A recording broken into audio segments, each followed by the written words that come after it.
அஸ்ஸலாமு அலைக்கும். இன்றைக்கி நெல்லை வட்டலாப்பம் எப்படி செய்கிறதுன்னு பார்க்கலாம்.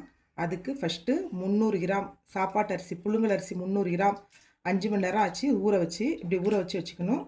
அப்புறம் ஒரு தேங்காய், ஒரு பெரிய தேங்காய், தேங்காய் பால் எடுத்து 3 கிளாஸ் தண்ணி ஊற்றி தேங்காய் பால் எடுத்து வச்சுக்கணும். வச்சு ஒரு மிக்சி ஜாரில் கொஞ்சம் அரிசியை சேர்த்து தேங்காய் பாலையும் ஊற்றி இதை அரைச்சி எடுத்துக்கணும். தேங்காய் பால் தான் ஊற்றி அரைச்சி எடுத்துக்கணும்.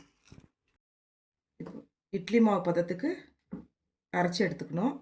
அரைச்சி எடுத்து இதை ஒரு உரமாக வச்சுட்டு ஒரு மிக்சி ஜாரில் 4 முட்டை வெள்ளைக்கருவு அதை இதில் ஊற்றிக்கிடுவோம். 300 கிராம் சீனி இதையும் போட்டு நல்லா அரைச்சி இந்த மாவோட சேர்க்கணும்.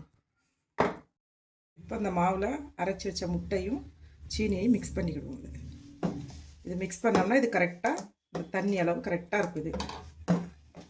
நெக்ஸ்ட்டு கொஞ்சமாக ஒரு பிஞ்ச் உப்பு போட்டுக்கணும். போட்டு இது முந்திரி நெய்யில் வறுத்து வச்சுருக்கேன். இதையும் இதில் போட்டுக்கிடுவோம். போட்டு நல்லா மிக்ஸ் பண்ணி விடுங்க.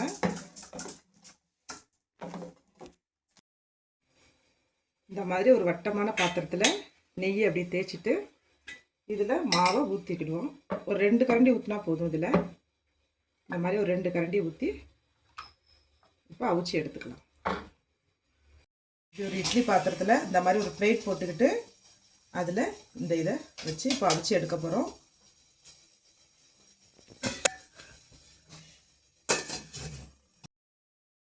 இப்போ வெந்திருக்கான்னு பார்த்துக்கிடுவோம். நல்லா வெந்து வந்துருச்சு. இப்போ கொஞ்சம் நெய்யை தடவி இதை எடுத்து வச்சுக்கிடுவோம். இந்த மாதிரி எல்லா மாவையும் அவிச்சு எடுத்துக்கிடுவோம். இடையில இட்லி பாத்திரத்தில் தண்ணி இருக்கான்னு செக் பண்ணிக்கணும். செக் பண்ணி இந்த மாதிரி அவிச்சு எல்லா மாவையும் எடுத்துக்கணும். இந்த மாதிரி பீஸ் போட்டு எடுத்துக்கணும். இது வாசனைக்காக ஏலக்காய் எதுவுமே சேர்க்க தேவையில்லை. இதில் தேங்காய் பால், அரிசி வாடை நல்லாயிருக்கும்.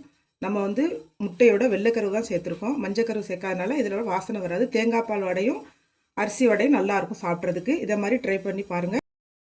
இதே மாதிரி சுவையான சமையல் வீடியோஸ் பார்க்கணும்னா பெங்களூரின் நெல்லை ருசி சேனலை சப்ஸ்கிரைப் பண்ணிக்கங்க. தேங்க்யூ.